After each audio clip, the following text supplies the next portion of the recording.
Here's what nobody tells you about becoming fluent. The fastest progress often comes from the days you study the least.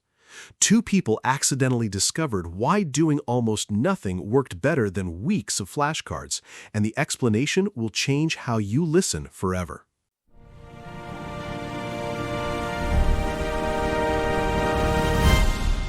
Okay, I need to tell you something that happened to me this week, and it's going to sound completely backwards.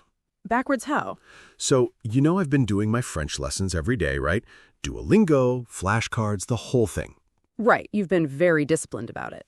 Well, I decided to skip all of that for 3 days. No flashcards, no grammar drills. I just put on French radio in the background while I was cooking, cleaning, driving.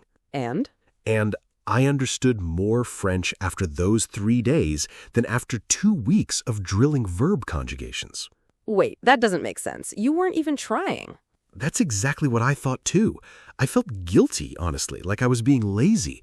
But something clicked. I started recognizing words in context, picking up the rhythm of how people actually talk. Okay, now I have to tell you something because this happened to me with Spanish too, and I never told anyone because it felt like cheating. Cheating how? My tutor gave me an assignment. Just listen to a podcast in Spanish for 20 minutes a day. No notes, no pausing to look things up. Just listen, even if I didn't understand everything. And you thought that was cheating? It felt too easy. I kept thinking, this can't be real studying. I'm not writing anything down. I'm not memorizing a list. But after 2 weeks, I noticed I was understanding fast Spanish conversations that used to sound like noise to me. This is wild because we're describing the exact same experience with 2 completely different languages. Right, and here's the part that really gets me. For years, I thought listening was the passive skill. Like, speaking is active, you're doing something. Listening felt like something that just happens to you. I used to think that too. Like listening was the easy part you do before the real learning starts. But what if that's backwards? What if listening isn't preparation for learning? What if listening actually is the learning? Okay, so let's dig into this because I think there's something real happening here and I want to understand why. Let's do it. So I looked into this a bit, and there's a researcher named Krashen who spent decades studying second language acquisition. His main idea is called the input hypothesis. Input hypothesis. Okay, break that down for me. Basically, Krashen argues that we acquire language in one way and only one way, by understanding messages. Not by memorizing grammar rules, not by drilling vocabulary lists, but by receiving input that we can mostly understand. So when I was listening to that Spanish podcast, even though I didn't understand every word... Exactly. Krashen has this idea of comprehensible input, meaning input that's just slightly above your current level. Not so easy that you're bored, not so hard that you're lost, but just challenging enough that your brain has to stretch a little to fill in the gaps. That actually matches exactly what it felt like. I understood maybe 70-80% of what the podcast hosts were saying, and my brain was filling in the rest from context. Right, and that's the sweet spot. If the input's too easy, there's nothing new to acquire. If it's too hard, you just shut down and stop processing it as language at all. It becomes noise. Okay, but here's my question. Why does that work better than studying grammar directly? Like, shouldn't understanding the rules help you understand the language faster? This is where it gets interesting. There's another researcher, Richard Schmidt, who came up with something called the noticing hypothesis. Noticing? Like paying attention? Sort of, but more specific. Schmidt's idea is that you can't acquire a language feature unless you consciously notice it first. So when you're listening to real natural speech, your brain is constantly noticing patterns. Oh, that's how they say "I would like" in a casual way.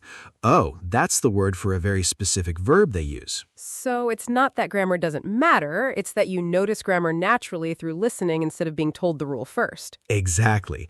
And there's actually a difference in how deep that learning goes.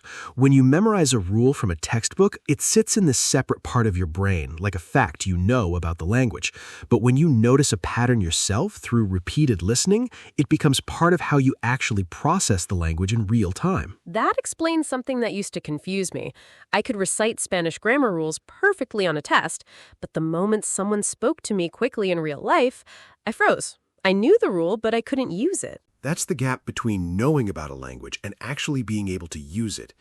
And there's a third piece to this puzzle from a researcher named Baddeley, who studies something called working memory. Working memory? Like short-term memory? Kind of. It's the part of your brain that holds information temporarily while you're using it. Baddeley's model shows that working memory has limited space. So if you're spending all your mental energy consciously translating every single word in your head, there's no room left to actually process meaning or notice patterns. Oh, that's exactly what happens when I try to translate word by word. I get stuck on one word and lose the whole sentence. Right. But here's the thing about passive listening, or what people sometimes call immersion listening. When you stop trying to translate everything and just let the language wash over you, you free up that working memory space. Your brain starts processing chunks of meaning instead of individual words. Okay, so this all sounds great, but I have to push back a little, because just playing background noise in a language you don't understand can't be some magic trick, right? Like, if it were that simple, everyone would be fluent just from having the radio on. That's a fair point, and it's actually the biggest misunderstanding people have about this whole idea. Passive listening alone has real limits. Okay, tell me more, because I actually agree with you here. So there's research showing that pure background exposure, where you're not paying any attention at all, produces very little language gain. Your brain needs some level of active attention for the noticing process to actually happen. If you have Spanish radio on in the background while you're deep in a work email, you're not acquiring anything. You're just hearing sound. Right, so it's not about volume of exposure, it's about the quality of attention during that exposure. Exactly. And that's actually what separates the people who get real results from listening practice versus the people who play a podcast for a year and don't improve at all. Okay, so how do you actually do this right? Because I want a real answer here, not just listen more. So here's what I've been experimenting with based on everything we just talked about, and I want to walk you through it because it actually gave me a framework I can repeat every day. Let's hear it. I'm calling it the layered listening method. It has 3 layers, and each one asks something slightly different from your brain. Okay, layer 1. Layer 1 is what I call loose listening. This is the first time through a piece of audio, a podcast, a conversation, whatever. You're not trying to understand every word. You're just letting the sounds, the rhythm, the melody of the language exist around you. You catch what you catch. So this is basically comprehensible input, low pressure. Right, and this is where most people stop, and honestly, that's fine sometimes. That's real value on its own. But if you want faster progress, there's layer 2, which I call focused listening. What's the difference? In focused listening, you go back through the same audio, but this time you're actively hunting for specific things. Maybe you're listening for how they express a certain idea, or you catch a phrase you didn't understand the first time and let your brain sit with it. Try to guess the meaning from context before looking it up. That connects directly to the noticing hypothesis you mentioned. You're deliberately creating that moment of noticing. Exactly. You're not translating, you're noticing. And then layer 3, which I think is the one people skip the most, is active recall listening. What does that look like? This is where you listen one more time, but now you pause periodically and try to predict what comes next, or you repeat a phrase out loud right after you hear it, matching the rhythm and the pronunciation. This is where the language starts moving from something you understand into something you can actually produce yourself. So loose, then focus, then active recall. 3 passes through the same piece of audio, each one asking more of your brain. Exactly. And here's the key thing. You don't need hours of new content every day. 3 short passes through 5 minutes of audio can actually be more valuable than 30 minutes of new content you only half pay attention to once. I actually want to try this with my Spanish podcasts, because right now I just listen once and move on to a new episode. That's the trap, honestly. We chase new content instead of going deeper on the same content, but repetition with increasing attention is where the real acquisition happens. Okay, I love this, but I want to bring up something else, because listening isn't just about vocabulary and grammar. There's something else going on that I don't think we've talked about yet. What's that?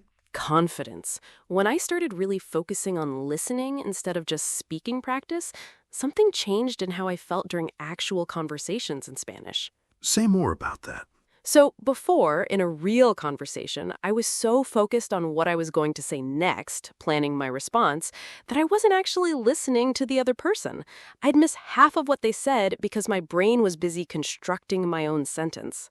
Oh, that's such a common trap. You're rehearsing instead of receiving. Exactly. But once I trained my ear through deliberate listening practice, conversations felt less like a test and more like an actual exchange. I could relax into hearing what someone was saying because my brain didn't need as much effort just to decode the sounds. That's the working memory idea again. Once decoding becomes automatic, you free up mental space for actually connecting with the person. Right. And I think that's the hidden power we're really talking about here. Listening isn't just an input skill that feeds your vocabulary. It changes your entire relationship with the language, from something you're constantly translating and calculating to something you can just exist inside of. That's beautifully put, honestly. And I think that's why this feels so different from traditional study methods. Traditional study treats language like a math problem you solve. Listening treats it like a world you slowly move into. Okay, before we wrap up, let's go through some of the key words and phrases we used today for anyone listening who wants to lock these in. Good idea. First one, comprehensible input. This means language input that you can mostly understand, but that still has some new or challenging elements in it. Next, noticing. This is the moment when your brain consciously catches a pattern or a phrase in the language, which Schmidt's research says is necessary before you can actually acquire it. Then we have working memory, the part of your brain that temporarily holds information while you're actively using it, and which has limited space. We also use the phrase to freeze up, meaning to suddenly be unable to think or respond, usually from nervousness or being overwhelmed. And finally, our framework for today, the layered listening method. Loose listening, focused listening, and active recall listening, done in that order on the same short piece of audio. If you try this out this week, I'd genuinely love to hear how it changes the way you experience listening practice in whatever language you're learning. Same here. Thanks for listening, and we'll catch you in the next episode. Bye, everyone. Bye.